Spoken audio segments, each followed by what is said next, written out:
My topic today is on social media, and this is a topic that was specifically requested at previous Family Builder seminars, something that we deal with quite often, and even if you're not dealing with it, if you have kids, it's something that you're ignoring quite often. They are dealing with it constantly. And so it's something that you as a parent need to know about. So let's get right into it. Types of social media. What is social media? If you do a Google search on this, you find a lot of difficult or different answers.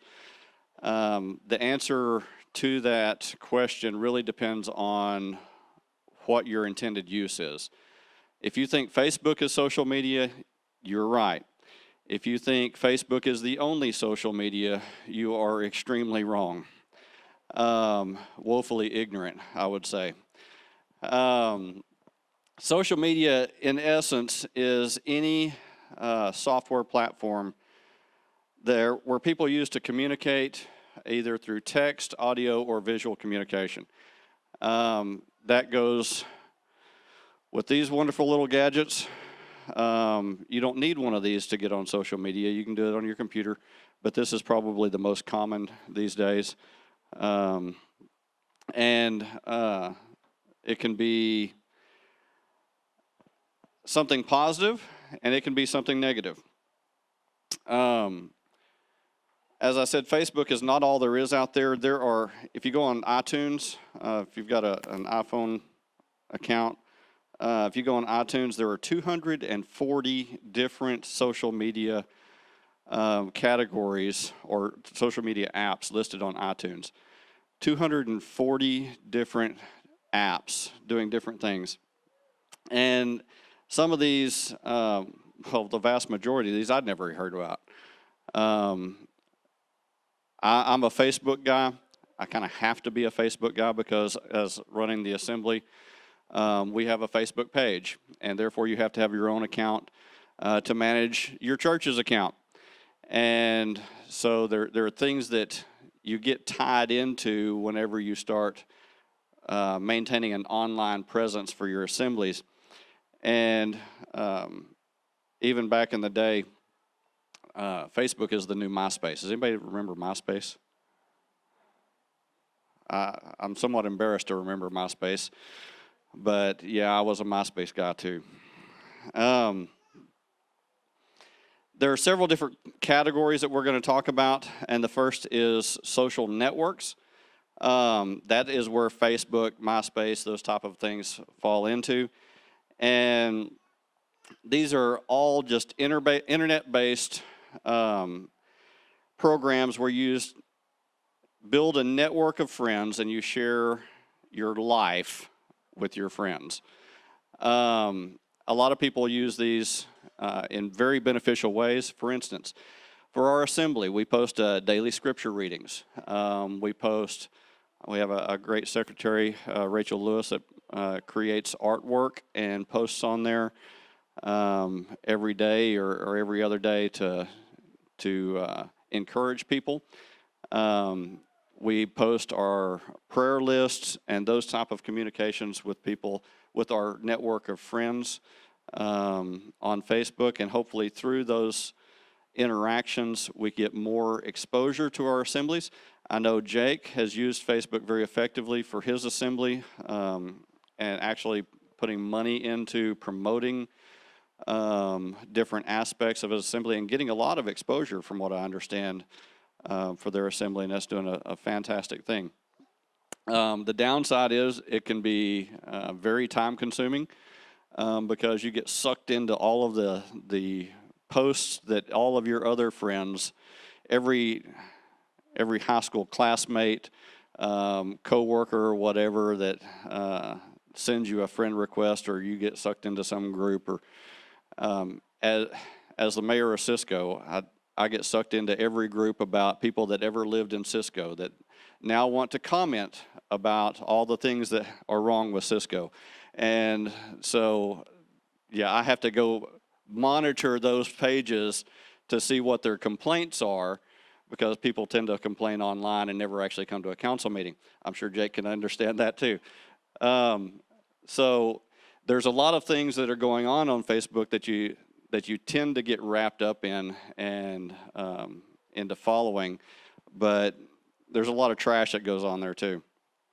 And we're going to talk about some of the downsides of these things that parents need to understand, not just what they are, but what the downside of these things are. These are social networks that allow people that would not normally stay in contact. I don't see my high school classmates. I don't even go to a class reunion.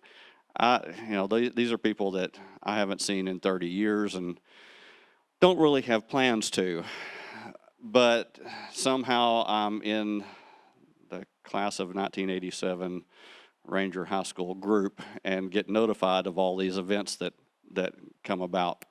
So, and I don't typically hold the same political views as a lot of these people either. So whenever they're posting things, I'm just trying to delete them.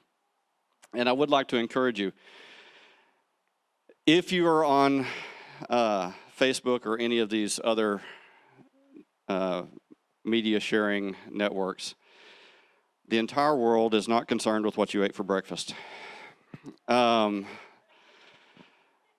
don't need to know every minute of your life. There are things that you should keep private, and Facebook is not for private things. Every photo that you post, every comment that you make is out there for the world to see at some point. You don't have control. Once you hit submit, you don't have control of where that thing goes.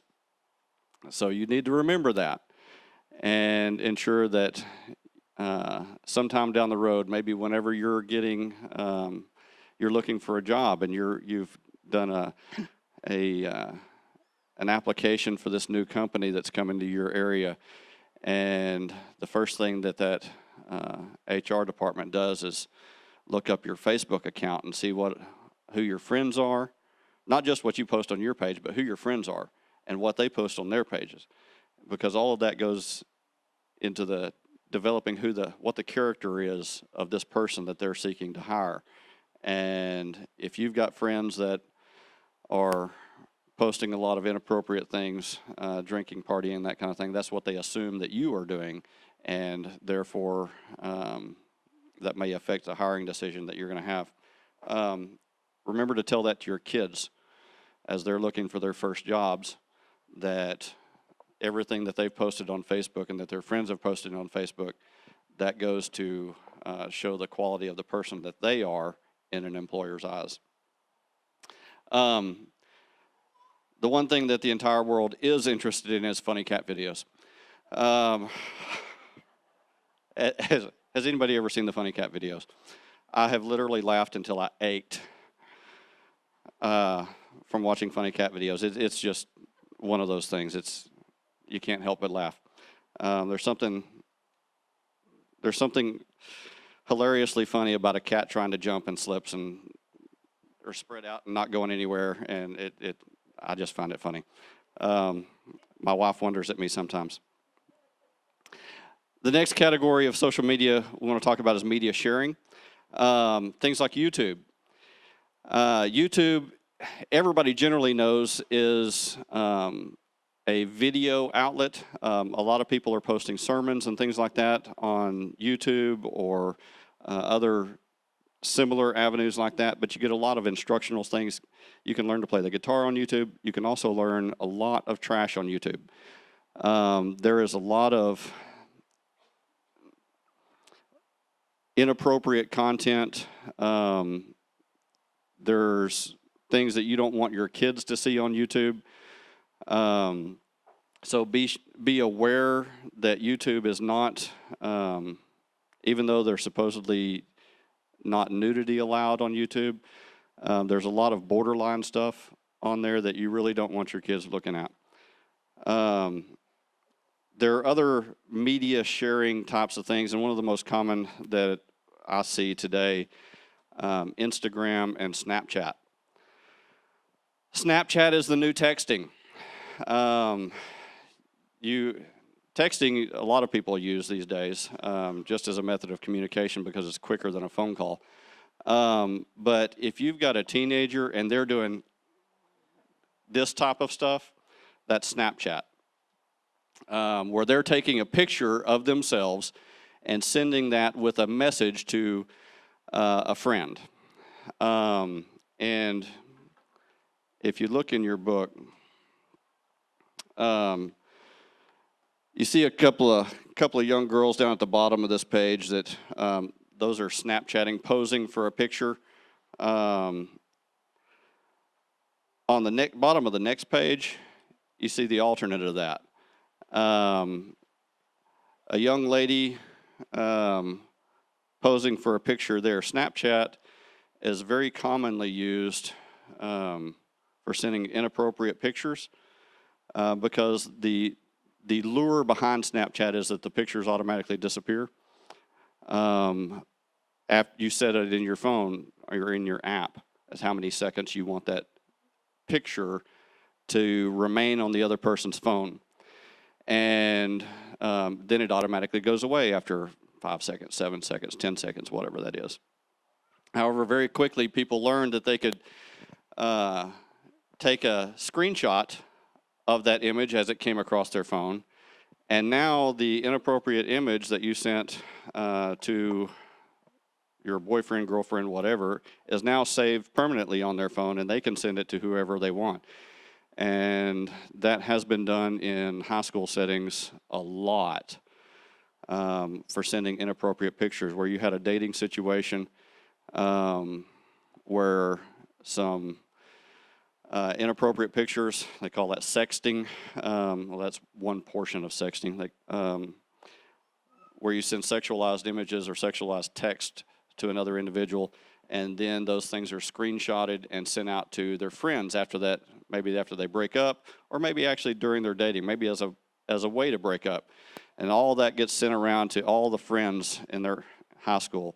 And sometimes using other apps, they can text it to the closest 500 people that are in their geographical area. They don't even know who they are. But using GPS, you can get an app that will send a text to the closest 500 people to you that have that app. And people are using that to send the pictures that they got earlier through this teen sex relationship. Now they're sending that to the closest 500 people because now they're mad at this person for whatever reason. Those are situations that you need to be aware of. Blogging, microblogging, those type of things. We have a blog at the Assembly on our website where we have people write articles for different topics. Microblogging, Twitter is a form of microblogging where you're giving constant little short updates. It's like 140 characters. And that's one of the things, people follow the celebrities around the United States. Kim Kardashian. You'll get teenagers following Kim Kardashian, and they'll get updates from every second of her life about where she's going, what she's doing, what she's eating, all this kind of stuff, and it's kind of ridiculous. But people get sucked into that world, and it's crazy. Dating apps. There are apps that you can get on your phone that specifically are to create relationships. Well, there's a whole online dating thing that, different companies that do that. Well, they have apps that do the same thing that will set you up with a date with somebody. The bad side about that, if you're single and you're looking for somebody, look in a church, look at the Assembly, but if there are a lot of people that look online, but however, there are other dating apps where you're not looking for a relationship. They're called hookup apps, where it is specifically designed just for people looking for physical encounters and nothing else. And there are whole apps out there designed for that we're going to talk about shortly. Online gaming. If you have decided that maybe your kids are too young for smartphones, that you don't like texting, so you've restricted that activity, maybe your kids don't have a phone at all because you decide, well, hey, I lived without a phone for most of my life, and they can live without a cell phone too. I didn't have a cell phone until I was 21, and then it was a big bag that I set on my seat on my truck, and you had a full handset with a cord on it, and that was my cell phone, and that worked pretty good, and it also made life a lot simpler than it is today, until you got the bill. Online gaming is another aspect, though, where people are getting into texting with people that they may not know through the game. You've got a game, and there are some images of some of these games in here where there is a whole running chat going on alongside the game as they're playing, and that's intended to enhance the gaming experience. You're talking to other gamers, and you're strategizing, all of this kind of stuff about what you're going to do. But intermixed in all of that strategy and role playing and all of that kids get into during these games, there's all this other discussion going on. And I've looked at some of these games, and inside that, you've got people trolling for women. They start asking questions about, hey, are you a male or female, because your character names you may not know. And are you a male or female? What do you, where are you at? What do you look like? All this kind of stuff. There's all of this kind of trolling going on specifically for people that are looking for women or looking for children using these apps, because games are typically played by teenagers, played by kids. And so you get adults on there that are trolling for children and trying to expose their locations, their habits, all of that kind of stuff on these online gaming video chats. So these are all things that you need to be aware of. Xbox, PlayStation, all these different games they have, or these gaming platforms, they have games that are capable of doing this and setting up a relationship through that game where people can make contact with each other and schedule things that aren't as harmless as you would think. I found an article called 15 Dangerous Apps Every Parent Should Know About.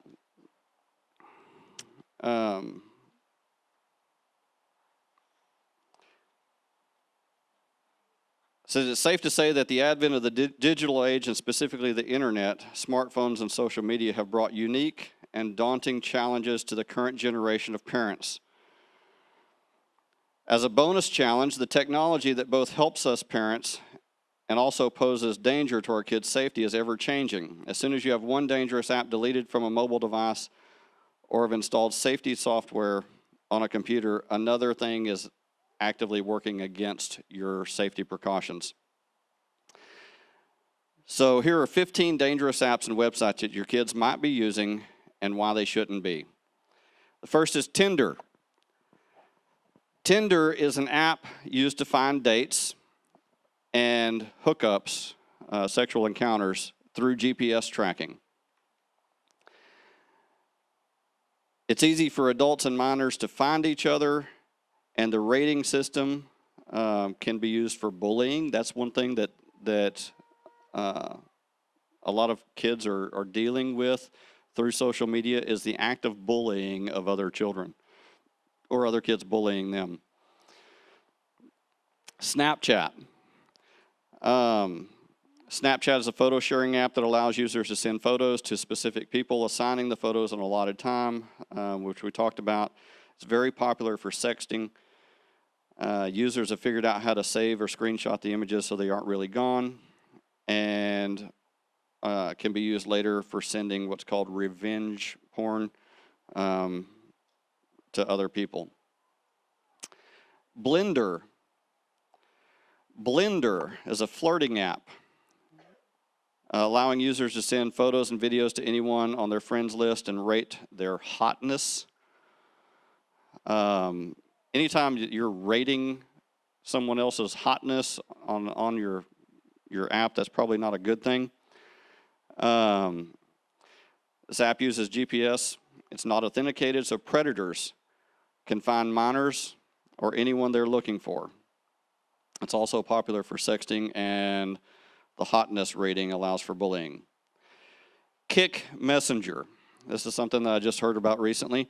It's an instant messaging app that allows sending videos, pics, and that kind of thing. It's very popular for sexting. There are no parental controls or authenticating, so it's really easy for predators to find your child on Kick. I also found an article that exposes a relationship that was fostered on a Kick account. A 12-year-old had a smartphone, and even though the parent had rules about what they could do and all of this kind of stuff, the child was able to download a Kick account or download the Kick app and create an account. Within 24 hours of that 12-year-old girl getting their Kick account, within 24 hours they were being blackmailed for nude photos. Crazy how quickly this stuff happened, especially whenever you're a teenager that's doing this in secret, doing this against your parents' wishes. So there was literally a predator in England that got her account and blackmailed that 12-year-old girl into sending first pictures in their underwear, and then was blackmailing for nude photos after that, always threatening at the next level to release those photos, to tell their parents, all of those things. And it just became progressively and progressively worse until finally, I mean, it was just 24 hours that the parent found out about this, but it had progressed so far in that 24-hour period, it was crazy. And police got involved, all of this stuff, but because the predator that was trying to gain access to these photos was in another country, they were not able to prosecute. So there just wasn't anything the local police department could do. So you need to be aware of that. There's a lot of bad stuff that goes on, but sometimes prevention is the only thing that you can do, because once a situation has happened, there's no way the government can respond. Whisper. Whisper is an anonymous confession app. Since it's anonymous, you can post pictures and confessions of someone who isn't you. That's also for bullying. Uses GPS so people, predators, can find you pretty easily.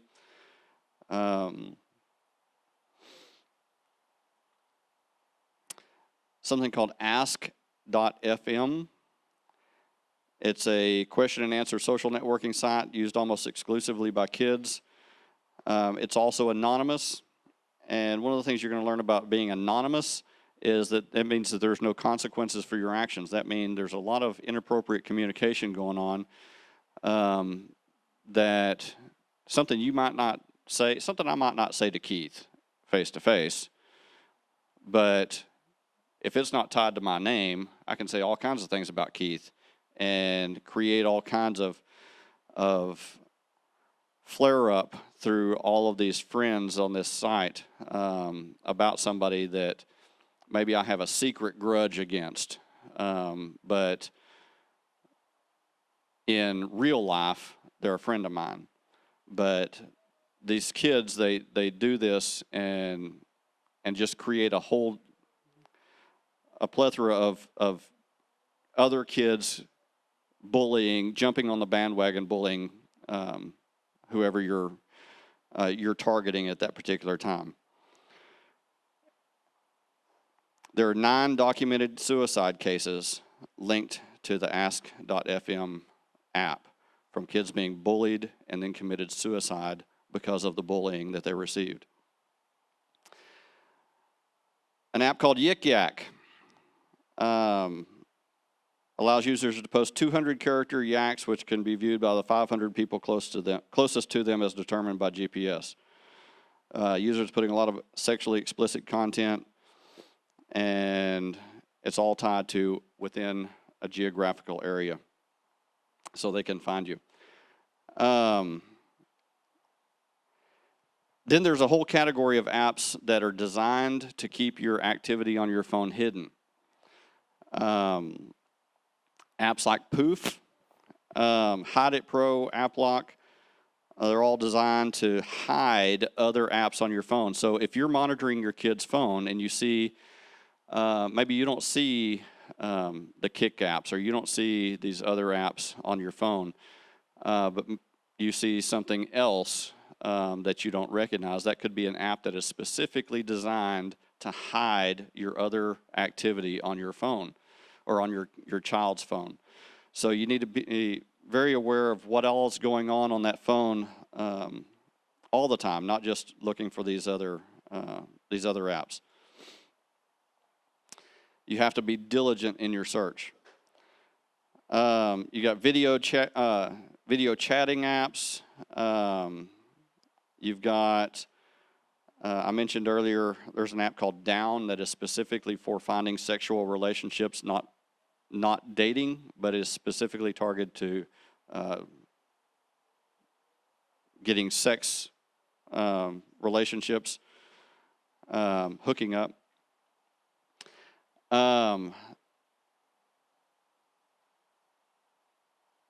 Basically, any app that's used to send videos that has no parental controls on it, if they can send a picture, it can be used for a bad purpose.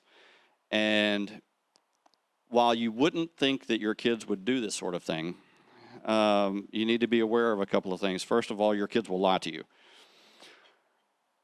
What? No, surely not. Surely not my kids. They would never lie to me.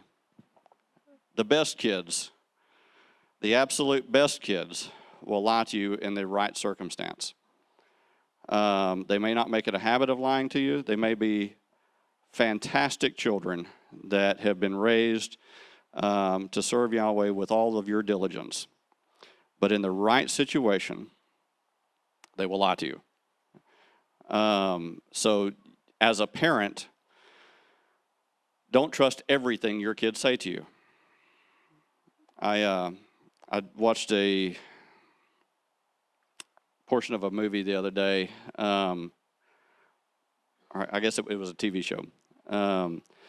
And there was a teenager there in a difficult situation, and he was a frequent churchgoer. He was supposed to be the top-notch kid. He was impeccable in his character, and he was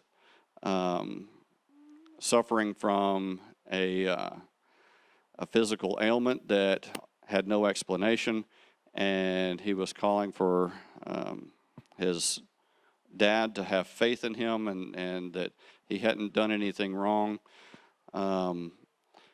And the dad very appropriately said, I have faith in Yahweh. He used God. I have faith in Yahweh. I trust my kid as far as I can trust any teenager. There's a difference. You trust your teenagers as far as you can trust any teenager. Just know that there is always a situation where that trust needs to be questioned. Scout is another flirting app. Meet Me.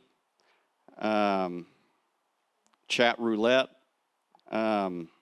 That's an interesting thing that apparently they randomly match you up for video chats with other people around the world.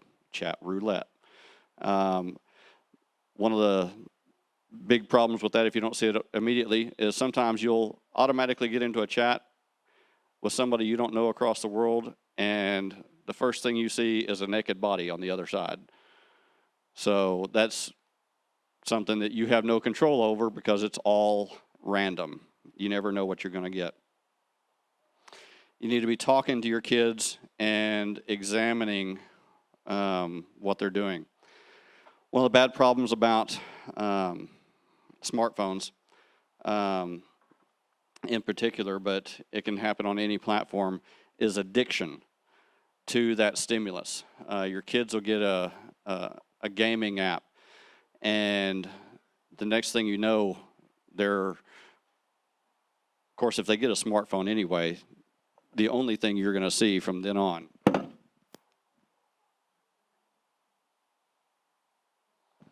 if you talk to them, they won't acknowledge you until you force it.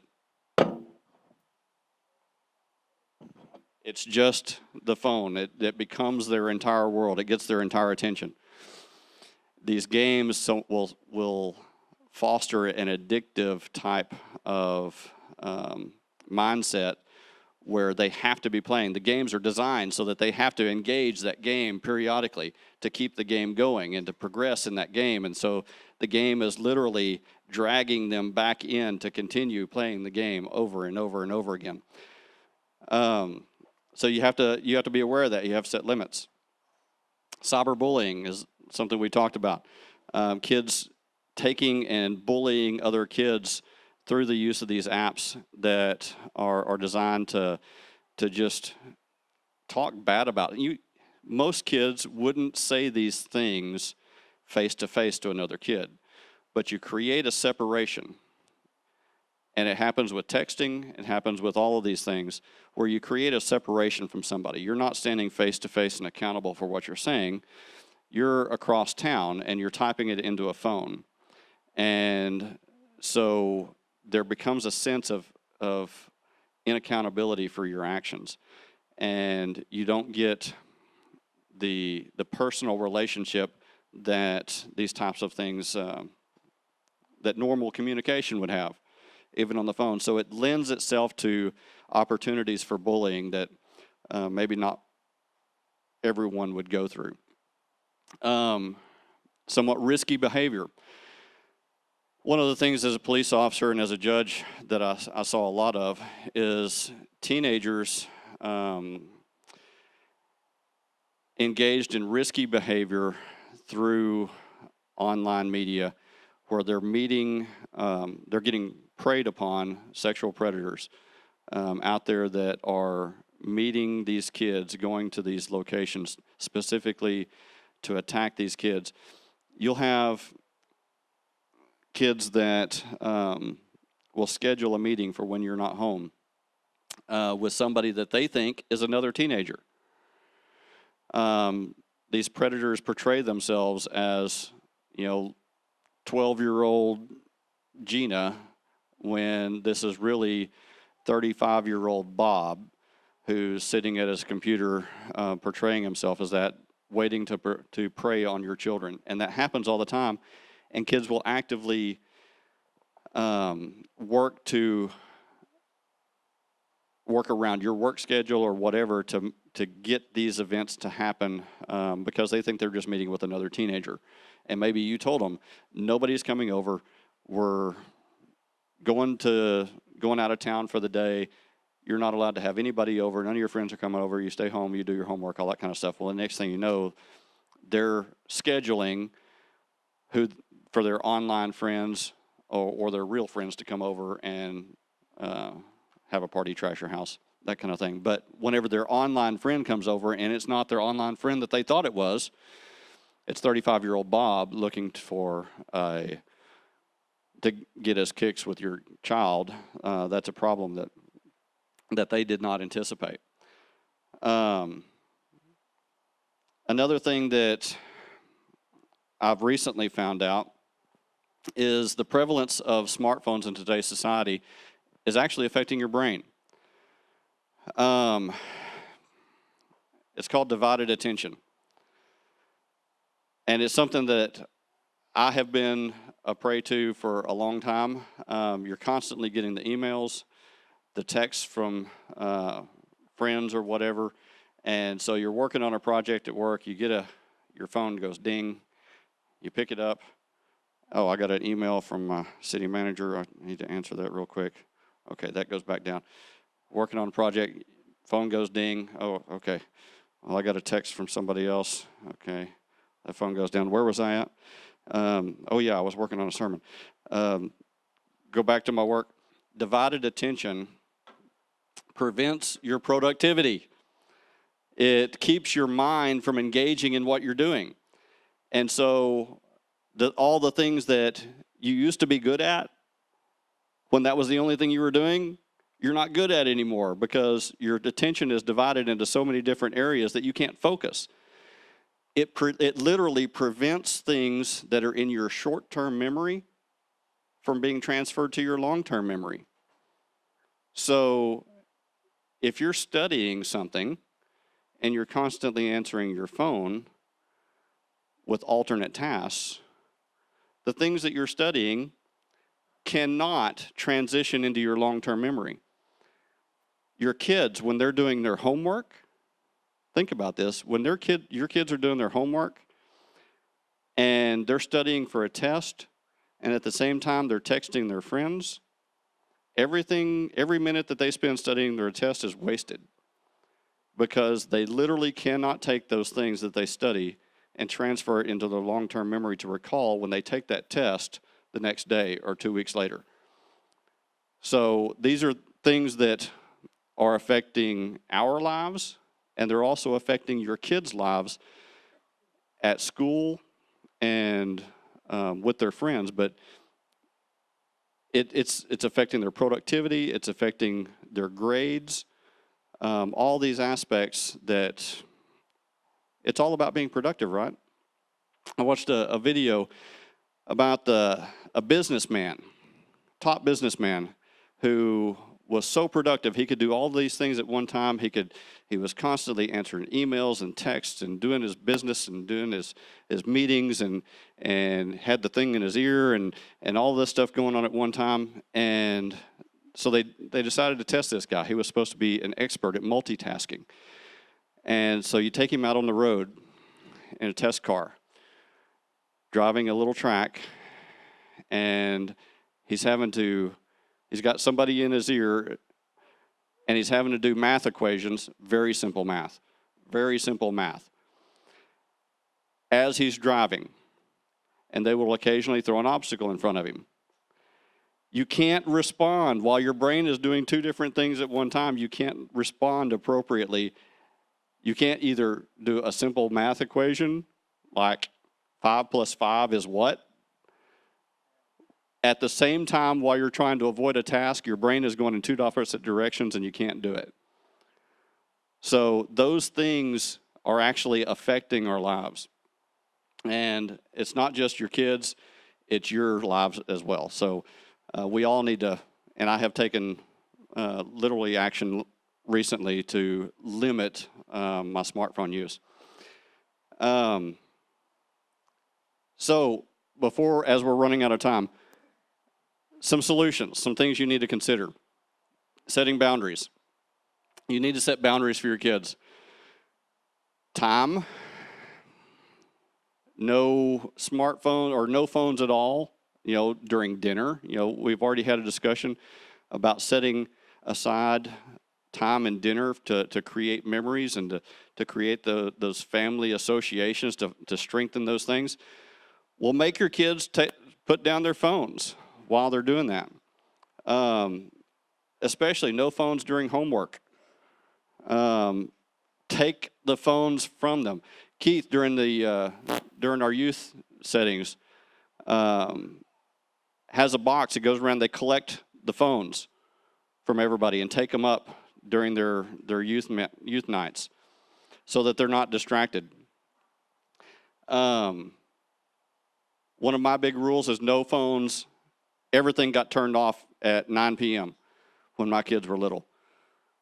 Because if you didn't, they'd be up all night texting, doing whatever in their room when you didn't know about it. The covers pulled over their heads and they're all doing all that kind of stuff when you're asleep in your room.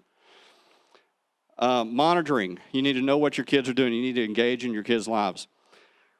and you need to be checking their phones. You need the passcodes to your kids' phones. You need to take them up periodically to check it. Look for apps that you don't know what they are. Some apps will disguise as like a calculator. And if you don't enter the right code on the calculator, it looks like you're just putting in a formula. If you don't enter the right code, then it won't unlock the features of that app. But you need to know what these things are. You can look at installing parental control apps. Look at the website teensafe.com. There are things out there that will help you as a parent to monitor your kids' activity. So require access to their accounts. If they've got a Facebook account, you need to know their password. You need to go on there periodically and look at it. Not just the things that they're posting on Facebook, but all the side messaging that's going on Facebook as well. So you need to be engaged in that. And talk to your kids about the things that they're facing, the life that they're living, because half the life that they're living is on their smartphone, if they've got one. Stick to your guns. They're going to complain. They're going to fight. You're invading their privacy, all of these things. But your job as a parent is to invade their privacy to keep them safe, because they don't do things the way that is a safe and appropriate environment for children that are being raised to fear Yahweh. And that's the bottom line. Kids don't always make the appropriate decisions. Not to say that your kids aren't perfect. Mine weren't, and I'm assuming yours aren't as well. So those are kind of some things, and I hope they're going to help. And the one thing that I have not mentioned yet, take a social media vacation. Unplug for a while. Disable your accounts. And just get offline for a while. You'll be surprised at kind of the freeing of things that happens when you're not just constantly tied to looking at something on your phone. You'll find other things to do, other things that might be more productive. So I'd encourage you to take a time out from social media.